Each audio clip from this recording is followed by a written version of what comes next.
Assalamualaikum warahmatullahi wabarakatuh. Perkenalkan, nama saya Jaya Ingrana. Kami dari LKP Indonesia Entrepreneur Academy. Nah, alhamdulillah pada podcast kali ini kita sudah kedatangan tamu yang sangat istimewa. Beliau adalah, saya perkenalkan dulu, Pak Evi Mulyana ya. Dan Bapak ini aktif untuk mensosialisasikan tentang HAM hak asasi manusia. Jadi beliau ini dari RAN RAN itu Rencana Aksi Nasional tentang Hak Asasi Manusia. Baik, Mama Bapak dipersilahkan memperkenalkan diri secara lengkap supaya lebih paham masyarakat. Baik, terima kasih. Assalamualaikum warahmatullahi wabarakatuh. Izin, nama saya Evi Mulyana. Kebetulan penugasan kedinasan di pelaksana bagian hukum Kota Tasikmalaya. Namun ada tugas tambahan yang selama ini saya pegang untuk pemenuhan P5HAM. P5HAM itu pemenuhan, penegakan, pengajuan, penghormatan tentang hak asasi manusia. Dan saya adalah salah satu PIC atau pengelola rencana aksi HAM atau RAN-HAM Kota Tasikmalaya. Nah, mungkin ini salah satu gambaran saya rekan-rekan di mana saya berada, bahwa hak asasi manusia itu adalah satu hal yang melekat. Jadi perlu untuk kita jaga sebetulnya, karena itu tidak bisa diwariskan. Itu mungkin untuk pengenalan saja sejenak. Mengingat saya sejak tahun 2013 menjadi VIC pengelola ini Kota Tasikmalaya. Nah itu teman-teman sekilas tentang Pak Evi Mulyana sebagai pegiat HAM di Kota Tasikmalaya. Baik teman-teman, mungkin kali ini kita akan bertanya beberapa hal Pak terkait HAM. Mungkin untuk pertanyaan pertama, di bos ini perlu tahu Pak, apa itu yang dimaksud dengan hak asasi manusia? Mau silakan. Baik, kalau secara harfiah yuridis undang-undang itu ada di Undang-Undang 39 dan 99 tentang hak asasi manusia. Ditindaklanjuti lagi dengan Perpres 53 2001 tentang rencana aksi HAM nasional, dan itu ditindaklanjuti dengan Permenkumham nomor 22 2001 tentang pelaksanaan kriteria daerah kabupaten kota pedulihan. Itu dituangkan di situ secara jelas bahwa hak asasi manusia adalah hak yang melekat bagi diri sendiri sejak dia dikandung sampai dengan meninggal. Hak itu tidak bisa diwariskan. Ataupun karena ada hal-hal yang prinsip, kalau pewarisan harta tahta mungkin bisa, tapi mengenai hak asasi manusia itu tidak bisa diwariskan. Jadi yang mungkin kita harus pahami, karena kita sejak dikandung sampai dengan meninggal itu ada aturan yang mengatur tentang hak asasi manusia. Dan kalau di Undang-Undang 39 tahun 99 itu ada berkenaan dengan 10 hak dasar. Di situ tertuang bagaimana kita untuk sejak hidup sampai dengan meninggal. Jadi ada 10 hak dasar yang memang harus kita pahami Pak. Nah ini di Tasik ini banyak juga lah kejadian-kejadian yang kadang masyarakat ini yang hak asasinya terenggut Mungkin keberadaan Bapak sebagai penggiat HAM ini akan sangat bermanfaat Pak masyarakat tahu bagaimana dan harus kemana ketika hal-hal tersebut terjadi. Pak, untuk di Tasikmalaya sendiri ini sejak kapan Pak ada penggiat HAM ini? Sebetulnya kalau dilihat dari perkembangan masyarakat sejak adanya berdirinya pemerintahan dan masyarakat itu sebetulnya sudah ada. Hanya mungkin dari sisi regulatif mengenai pemahaman, pemenuhan, penghormatan, penegakan, pemajuan HAM ini tidak serta-merta mudah untuk dilaksanakan. Karena di masyarakat Tasikmalaya khususnya itu kita bisa memulai dari diri sendiri. Contoh kecil yang sangat kita harus pahami, ketersinggungan antara satu komponen keluarga. Karena sadar hukum dan HAM itu bukan dari orang lain, tapi dibentuk dari keluarga. Keluarga sadar hukum.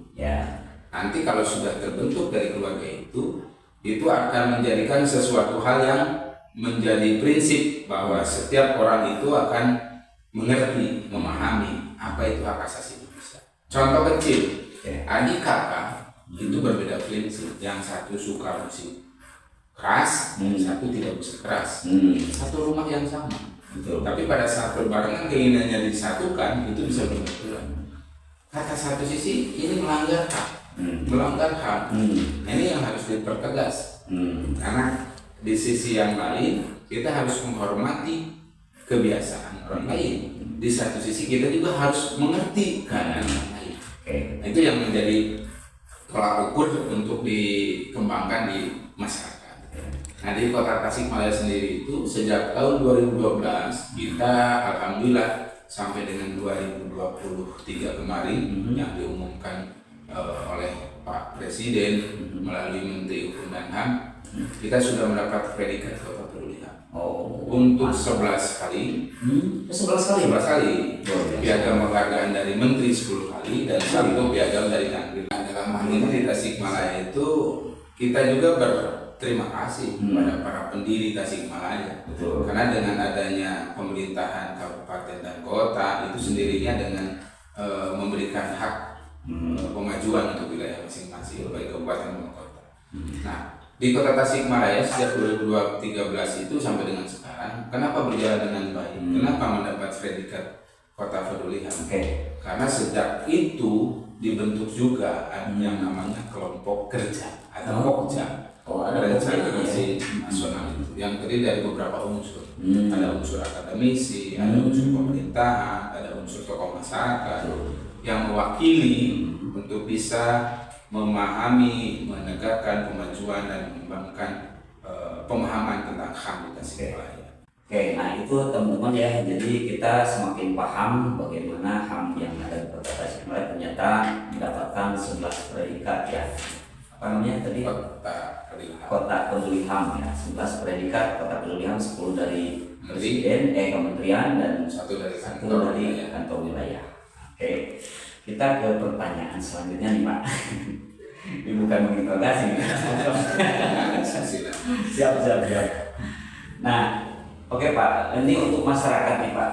Ini kan masyarakat juga mungkin harus ikut terlibat ya Pak ya. Nah, ini apa sih peran dan tanggung jawab masyarakat ya atau negara dalam melindungi HAM? Nah, ini cukup signifikan. Karena tidak mungkin pemerintah jalan sendiri. Harus ada kolaborasi dengan masyarakat. Sebetulnya dalam pemenuhan hak indikator capaian Kota Peduli HAM itu dari dulu sampai sekarang berkembang dengan pesat. Mulai 59 indikator jadi 69 indikator, jadi 98 indikator, sekarang sudah menjadi 120 indikator yang harus dicapai oleh pemerintah daerah kabupaten kota dalam rangka pemenuhan hak asasi manusia. Kenapa masyarakat sangat dibutuhkan? Karena di situ ada yang harus kita luruskan dengan masyarakat, dengan sampai masyarakat kok tidak ditanggapi, kok tidak diresponsif. Karena di situ ada indikator yang harus diselesaikan, dipenuhi dengan kolaborasi dengan masyarakat. Contoh kecil satu, dalam rangka pemenuhan produk perundang-undangan, pemerintah daerah melalui DPRD maupun pemerintah daerah khususnya Kota Tasikmalaya atau bidang perangkat daerah yang lain sebelum melaksanakan penyusunan produk hukum daerah selalu ada forum diskusi atau FGD atau public hearing. Itu menampung aspirasi dari masyarakat. Apa saran masukannya? Jangan sampai nanti setelah diberlakukan peraturan daerah atau peraturan wali kota berbenturan dengan masyarakat. Di situ peran fungsi masyarakat. Dan ada satu hak dari Ekosubur itu dan Sipol itu yang namanya turut serta dalam pemerintahan. Nah, pemenuhan hak Sipol atau sipil politik mengenai turut serta dalam pemerintahan di situ mengkaji kita dengan masyarakat ada ketersambungan. Ada peran apa dari masyarakat? Baik secara gender.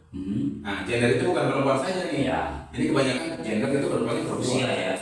Tetapi gender itu ada keterlibatan hak-hak yang harus dipenuhi oleh pemerintah, lembaga-lembaga terkait dalam rangka pemenuhan yang dibutuhkan masyarakat. Sebagai tanggung jawab pemerintah ya. Peran dan tanggung jawab pemerintah. Disitulah fungsinya kolaboratif antara pemerintah dengan masyarakat. Dan peran fungsi masyarakat itu akan terlihat nanti jelas di mana posisinya. Karena ada saja celah masyarakat yang tidak merasa ini signifikan dalam pembangunan, dalam pemerataan di masyarakat, itu bisa menimbulkan masalah besar di masyarakat itu juga. Ini bagaimana nanti meredamnya keadaan? Ada cara, ada solutifnya, ada solusinya ya.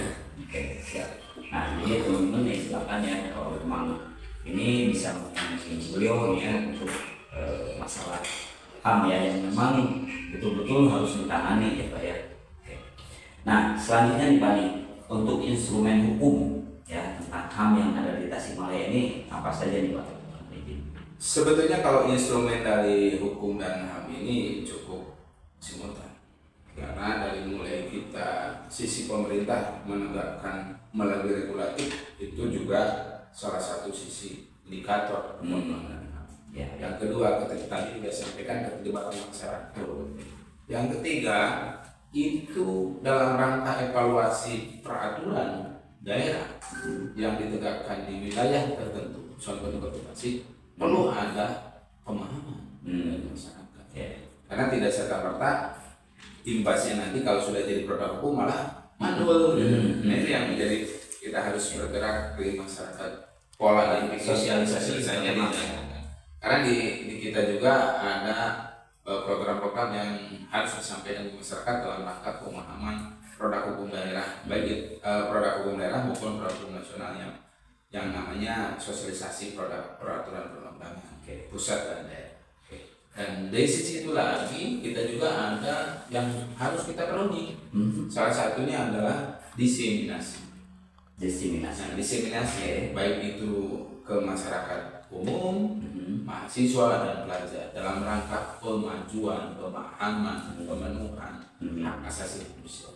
Dan berikutnya juga ada terhadap lembaga, baik itu perangkat daerah, perusahaan, itu. Karena di situ harus terpenuhi hak-hak masyarakat. Contoh kecil, di kita masuk ke rumah sakit, lalu terbentur dengan orangnya sudah lansia atau jompo, tidak ada fasilitas, kita bisa mengadu itu. Di perusahaan juga sama. Kalau kita di perusahaan tidak diakomodir masyarakat, mohon maaf tanda petik, yang masyarakat berkebutuhan khusus atau disabilitas, atau masyarakat maaf itu minoritas, itu harus ada di perusahaan nilai dipenuhi dengan adanya nomenklatur akomodasi yang layak. Akomodasi yang layak itu baik safras maupun manajerial. Berarti setara ya, semuanya juga punya hak, apa namanya, punya sesuatu kebutuhan yang memang yang harus hak kita sebagai hak kita yang dipenuhi oleh pihak-pihak tertentu ya ketika berada di tempat tersebut. Nah, jadi itu instrumen-instrumen hukum ya yang memang harus dipahami oleh masyarakat. Nah, setelah masyarakat paham nih, kalau untuk mekanismenya nih, mekanisme hukumnya ini seperti apa nih Pak? Kalau terjadi hal-hal yang di luar daya nalar, perbuatan melawan hukum sudah jelas. Ada aparat penegak hukum yang harus kita kedepankan di sini. Masyarakat yang harus kita jaga itu jangan melawan hukum dengan perbuatan tindak melawan hukum. Contoh, ada hal yang kecil di masyarakat yang sering terjadi lah, yang saat ini lagi booming itu masalah KDRT, kekerasan terhadap perempuan dan anak. Gitu. Kalau masyarakat memahami sebetulnya tidak boleh dijudge dan dihakimi oleh masyarakat sendiri, tapi harus dilaporkan hukumnya. Yang kedua dalam rangka ini juga indikasi masalah penanganan masalah hukum ini ada kewajiban juga di advokat. 10% itu kurang lebih harus memenuhi pelayanan terhadap masyarakat miskin. Jadi memberikan bantuan advokasi secara gratis ya. Itu ditekankan dalam undang-undang advokat. Nah kita masyarakat juga harus mengerti itu. Jangan sampai masyarakat hanya mohon maaf karena advokat juga seorang manusia yang butuh dengan kehidupannya, tetapi menjajah di sisi lain kita juga merendahkan pekerjaannya. Jadi masyarakat itu semua itu kalau memang benar-benar dia tidak mampu bermasalah dengan hukum, silakan konsultasi dengan advokat itu. Karena di situ ada peluang untuk advokat membantu. Tapi mohon maaf ini kewenangannya di advokat. Tapi di kita di pemerintah ada juga yang namanya bantuan hukum bagi masyarakat miskin. melalui pemerintah Ya. dengan cara dan ketentuan itu melalui organisasi bantuan hukum yang singkat OBH. OPH. Nah, OBH bukan obat batuk nih, mohon maaf. Bukan iklan. OBH itu organisasi bantuan hukum yang sudah terakreditasi oleh Kementerian Hukum dan HAM. Di Tasik ada banyak ya? Di Tasikmalaya kebetulan yang sudah terakreditasi hanya satu. Oh, baru satu. Organisasi bantuan hukum. Tidak usah saya sebutkan, nanti tinggal organisasi aja. Oke. Takutnya salah persepsi gitu ya. Oke. Karena banyak bantuan hukum yang memang membutuhkan satu sisi legal formal di situ. Betul. Ya, selanjutnya dari pengembangan masyarakat di sini memahami itu sudah paham, berarti kita mengedepankan pola bina di masyarakat Oke. melalui keluarga tadi sadar hukum, Betul. menjadi kelompok masyarakat sadar hukum, meningkat lagi jadi RT RW kelurahan sadar hukum. Dari 69 kelurahan di Kota Tasikmalaya sudah semuanya mempunyai predikat kelurahan sadar hukum. Luar biasa. Nah, ini menjadikan feedback Ya. dari masyarakat kepada pemerintah kepada masyarakat. Ya. Sehingga nanti di lingkungan RT RW setempat, kalau dimungkinkan pembinaannya jangan putus. Harus Harus continue. continue dalam rangka tadi menjaga konsistensi Sosial. masyarakat terkait dengan hukum dan HAM minimal di lingkungan setempat melalui keluarga sadar hukum. Oke. Berarti itu sebuah mekanisme perlindungan ya dari para penggiat HAM ini. Oke Pak, kita ingin tahu nih, misalkan pelanggaran-pelanggaran sejenis apa saja nih yang memang terjadi di masyarakat nih. Ini mungkin ada contoh-contoh lah, biar lebih jelas. Kalau secara urgensi masalah pelanggaran HAM itu memang ada kodenya, ada kode etiknya. HAM itu di sisi mana? Tetapi kalau misalkan dari kehidupan sehari-hari yang kita tidak tahu, itu bisa melanggar HAM. Contoh kecil, mohon maaf yang sebesar-besarnya. Ini ada perempuan lewat, kita manggil perempuan itu dengan swimming. Nah, kalau dia tidak berkenan itu melanggar. Dan itu bisa dipidanakan. Bisa dilaporkan. Bisa dipidanakan. Ada pasalnya. Ada pasalnya. Oh, hati-hati nih teman-teman ya, jangan Asal gitu ya. jangan asal ya. Iya. Apalagi di medsos kali apa ya? Nah, kalau di medsos kalau di medsos itu lebih gampang karena ada undang-undang ITE ya. WA kita, saya dengan abang atau dengan seseorang, kalau bocor itu pidana. Kita Dihack misalkan. dihack, bisa dari kantor. Oh, Karena ada undang-undang IT yang melindungi. kalau itu jelas lah ya. Karena di handphone kita sudah jelas kalau misalkan WhatsApp itu kan ada tulisan di atas itu end to end. Saya dengan Anda yang Ya itu yang memang cuma kita. kalau kita ada yang screenshot pembicaraan kita terus dikirim pada seseorang itu bisa dipidana. Ini kan harusnya just you and me ya. Just you and Dan lain-lain. horror. Itu ya contoh kecil. Yang kedua mungkin dari tadi di bicara, gestur itu bisa aja. Karena contoh kecil kebanyakan kita satu sisi yang namanya bullying itu bukan tindakan hanya memukul. Saya kulitnya agak selalu matang. Tapi ada orang misalkan kamu kayak kopi susu, kamu kayak kopi hitam. Itu kalau kita tidak berkenan bisa jadi masalah. Wah, hati-hati nih, jangan asal bicara ya. Kalau memang kita mau bercanda, ya bilang saya mau bercanda gitu. Ya karena dari sisi mulai dari bercanda itu bisa jadi masalah besar. Betul, bercandaan ya. Dan kita nggak tahu ya batasan-batasan HAM itu jenisnya dari mana ke mana gitu. Karena seringkali kita menganggap itu kebiasaan. Biasa saya ngobrol kita gitu ya. Pada satu sisi orang kan tidak bisa memperhatikan hati, pikir pada saat itu apakah dia sedang gawa, sedang gembira, sedang apa, tidak bisa. Betul. Karena yang bisa merasakan dirinya sendiri. Kadang kita lagi nyaman, orang lain lagi pusing, kita bercanda, bisa kenanya malah dia tersinggung. Makanya sering kali yang namanya kegiatan bidang IT, sosial media itu yang namanya ngeprank itu bisa jadi masalah ya. Oh betul. Banyak ya di medsos-medsos itu ngeprank mereka. Jadi ngagetin orang. Orang jangan lakukan untuk YouTuber, jangan. Bisa jadi HAM. Oke. Nah, kembali ke ini ke laptop, aduh kayak mau pukul aja. Ini untuk dampak pelanggaran HAM sendiri nih terhadap individu dan masyarakat ini bagaimana nih? Kalau dikatakan dampaknya cukup besar, karena ini ada yang memahami dan tidak memahami. Kalau yang tidak memahami dianggap biasa. Itu tadi Ya, kebiasaan, bercanda itu sudah biasa. Tapi kalau yang sudah paham dia akan mengeri. Betul. Karena satu kalimat yang diucapkan dia tidak bisa memprediksi ke depan. Nah, pemahaman di sini kan sulit juga kita menentukan seseorang. Yang namanya pelanggaran HAM ini, mohon maaf, kita tidak bisa serta-merta, karena di Indonesia sampai saat ini yang namanya pengadilan HAM, pelanggar HAM itu dari sudut pandang mana? Betul ya. Karena selama yang kita penuhi dalam rangka pemenuhan pemajuan penegakan penghormatan HAM ini dalam rangka tertib administratif.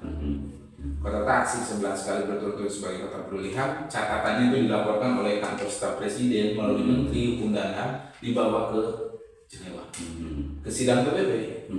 Maka Indonesia di situ dipertanyakan tentang hak asasi manusia. Nah, di sini Indonesia juga menjadi salah satu negara yang memang confident untuk menegakkan HAM ini, apalagi berdasarkan pada preambul kita. Itu mungkin yang harus kita pahami di sisi masyarakat. Kalau masalah yang namanya pemenuhan dalam rangka penegakan hak asasi manusia, satu sisi memang sulit untuk dipisah-pilah mana nih karena undang-undang saat ini dalam rangka pemajuan hak asasi manusia itu lebih menekankan peran fungsi pemerintah dengan masyarakat. Adanya hadirnya pemerintah, wajibnya pemerintah hadir di masyarakat itu dalam rangka pemenuhan hak asasi manusia. Luar biasa nih, jadi kita semakin banyak tahu ya, teman-teman juga yang nonton ya, mudah-mudahan ini menjadi bekal kita ya selama kita bersosialisasi Pak ya. Nah kemudian nih Pak, untuk peran masyarakat sipil nih dalam memperjuangkan ya, kalau tadi peran dengan pemerintah dan sebagainya, nah ini untuk secara individu atau secara kolektif ya di masyarakat untuk memperjuangkan HAM-nya nih seperti apa nih Pak, untuk pertunjuk aja nih?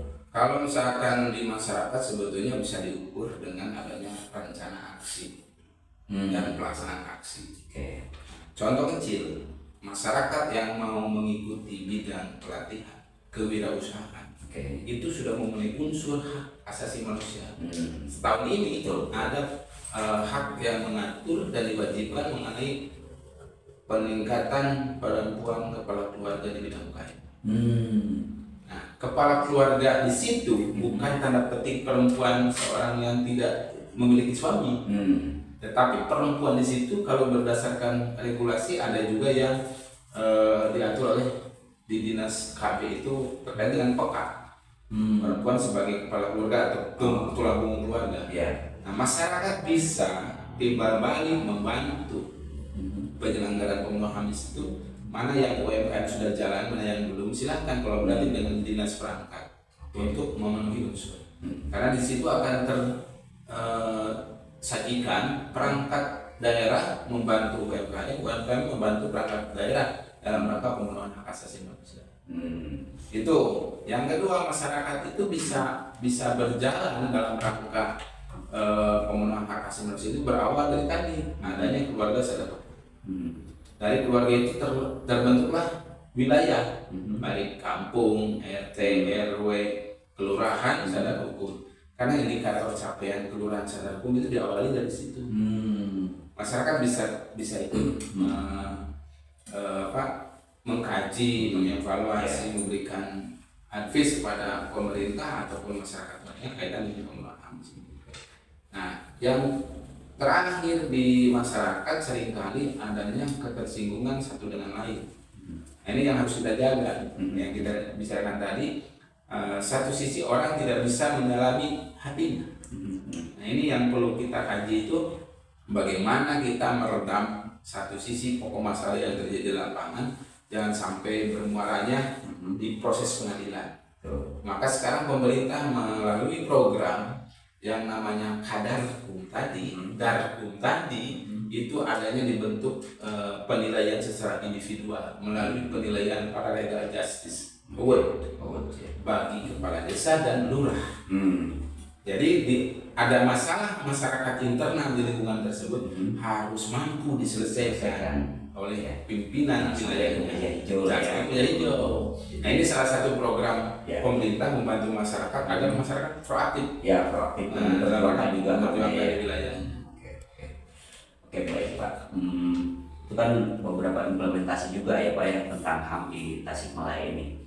Nah, kemudian selama Bapak sebagai penggiat HAM ini ada tantangannya nih Pak untuk kegiatan Bapak ini selama ini? Cukup banyak.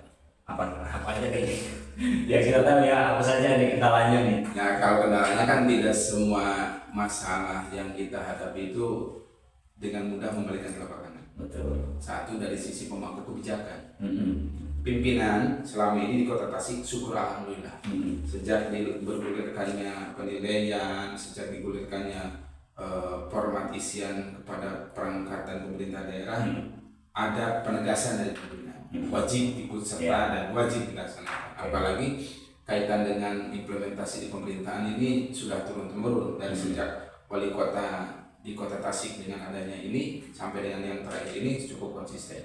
Itu untuk pimpinan. Tapi di level menengah dan ke bawah seringkali kita tentaranya bertabrakan dengan kewenangan, dengan kebijakan. Kita mengacu kepada misalkan kebutuhan di perangkat daerah dengan masyarakat. Tidak ada yang tidak sinkron, yang silakan siapa. Ini yang harus kita kaji. Tantangannya adalah masyarakat ada yang belum paham, pemerintah daerah melalui perangkat daerah yang belum paham, jadi bentrok. Selama ini, alhamdulillah untuk Kota Tasik dalam rangka pemenuhan hak asasi manusia sebagai indikator kriteria peduli HAM ini, dengan adanya pokjaran HAM, dengan adanya diseminasi HAM, dengan adanya visualisasi HAM, dulu dengan adanya lomba cerdas-cermat tentang HAM. Karena Kota Tasik alhamdulillah pernah mewakili tingkat nasional dan pernah juara 3 dan harapan 1 di tingkat nasional. Nah, ini menjadikan tolak ukur bahwa masyarakat yang kita minta bantuan sebagai peserta cerdas cermat HAM itu memahami. Ini kendala yang susahnya itu sekarang beralihnya ke pimpinan dan beralihnya ilmu pengetahuan yang di masyarakat semakin meningkat, itu bisa ya tidak semudah untuk melaksanakan di lapangan. Apalagi kalau misalkan antara ada hal yang harus diselesaikan, ujung-ujung dia lapor ke APH, tidak diselesaikan secara mediasi di bawah, gitu ya. Keluargaan nggak bisa, ada yang ujung-ujung langsung ke atas. Nah, ini juga harus diberikan pemahaman ke masyarakat. Kita juga selaku pemerintah harus wajib hadir di situ, karena dalam satu sisi tantangan-tantangan ini tidak mudah untuk kita selesaikan dengan sesingkat-singkatnya, tetapi harus ada pengkajian, harus ada wawasan, ada proses, ada pemahaman bahwa masyarakat di sisi lain ini paham, di sisi lain bukan tidak paham, dia paham tetapi ada yang acuh, itu yang termasuk rasa kebulinya juga ya, rasa memiliki rasa pedulinya juga mungkin ada yang punten, masih banyak yang perlu kita sampaikan. Siap. Oke Pak, terima kasih banyak, yang luar biasa masukannya tentang HAM ini. Jadi kami juga semakin paham ya bagaimana kita harus berlaku di masyarakat, dan mungkin teman-teman juga yang nonton ya, para penonton video semua.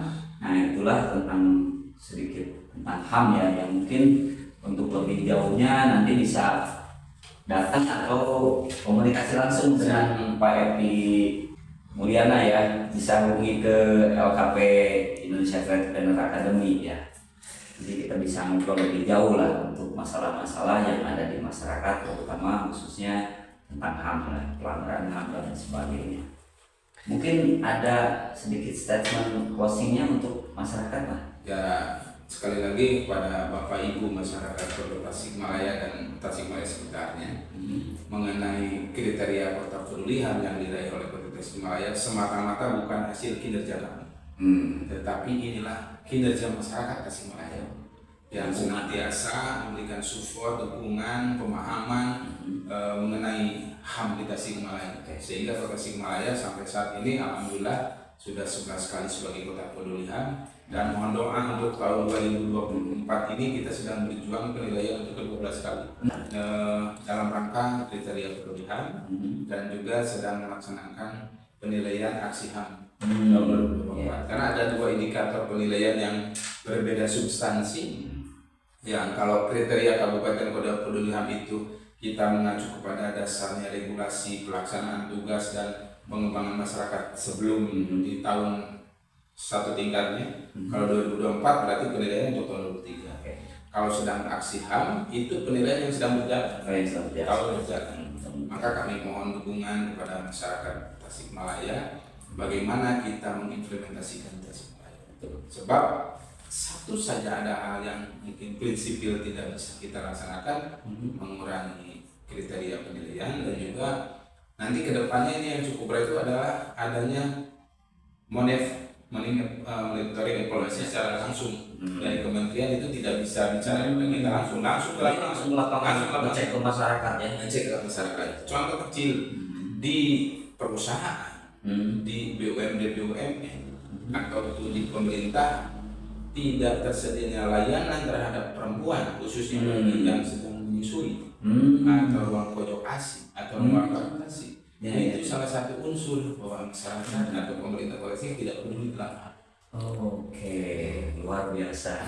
Nah, ini yang harus banyak. Tapi kan itu tidak perlu kita open bar, karena nanti ada lagi penilaian yang khusus terkait dengan P2, pelaksanaan pemajuan HAM bagi bisnis HAM. Berbasis bisnis HAM. Berbasis apa itu? Itu penilaian kepada perusahaan yang bisnis HAM, berarti dia itu melaksanakan perusahaan. Dia melaksanakan bisnis dalam perusahaannya apakah mau unsur HAM? Itu ada penilaian khusus. Nanti kalau tidak dia terdaftar di perusahaan dan tidak memenuhi HAM, jangan sampai ke depannya perusahaan itu bisa diperpanjang izinnya oleh pemerintah. Itu langsung oleh usaha, bukan oleh kita. Kencang juga ya? Iya. Oke. Karena banyak dari sisi, mohon maaf, tadi kaitan dengan ada yang beberapa perusahaan yang memperkerjakan orang yang tidak sesuai dengan haknya, dari mulai segaji lah. Ini perusahaannya, ini agak panjang sedikit ya ini, karena menarik nih yang perusahaan ini. Ini kriteria perusahaannya atau dari mulai perusahaan menengah ke atas atau termasuk UMKM atau semua jenis perusahaan? Yang namanya perusahaan, dia yang memperkerjakan, dia yang membayar pekerja, itu adalah perusahaan. Oke. Nah itu ada kategorinya memang ada kelasnya. Karena yang sering terjadi, kita memperkerjakan orang tidak diimbangi dengan finansialnya sesuai dengan HAM. Nah, UMR kita berapa, UMK kita berapa, ada yang di bawah banyak. Kenapa dia tidak lapor? Tadi takut kehilangan pekerjaan. Terus ada selisih pekerjaan dengan perusahaan tidak dilaporkan karena takut di PHK atau diberhentikan. Karena ada tugas pokoknya di Dinas Tenaga Kerja itu layanan terkait dengan hubungan industrial. Itu antara selisih pekerja dengan perusahaan. Ini yang menjadikan, ya mohon maaf, kita harus memberikan gambaran supaya kedepannya tidak terlalu berat, tidak kaget, kenapa ya tahun ini ada begini, karena masyarakat tidak tahu. Yang kedua, pemahaman tentang penggunaan HAM ini juga adanya keterlibatan masyarakat dalam rangka pemenuhan hak untuk bekerja. Nah, di Kota Tasik kemarin sudah mengeluarkan tagline atau aplikasi Hayu Gawe. Pak PJ dengan perangkat dinas dengan perusahaan sudah melaksanakan MOU tagline Hayu Gawe, itu memberikan informasi peluang kerja kepada masyarakat melalui medsos. Bisa ditangani ya. Ini kan salah satu track dan langkah yang cukup cepat dan signifikan dari pemerintah kota, Pak PJ Wali Kota, Pak Sekda dengan Kepala Dinas Tenaga Kerja bekerjasama dengan para perusahaan untuk menginformasikan ada nih lowongan kerja di Tasikmalaya.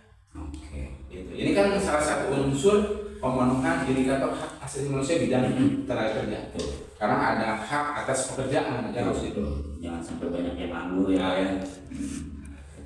Yang mungkin terakhir buat Bapak Ibu masyarakat di Tasikmalaya, sekali lagi kami sampaikan ucapan terima kasih banyak nih yang telah mensupport, membantu dalam rangka pemenuhan hak asasi manusia Tasikmalaya.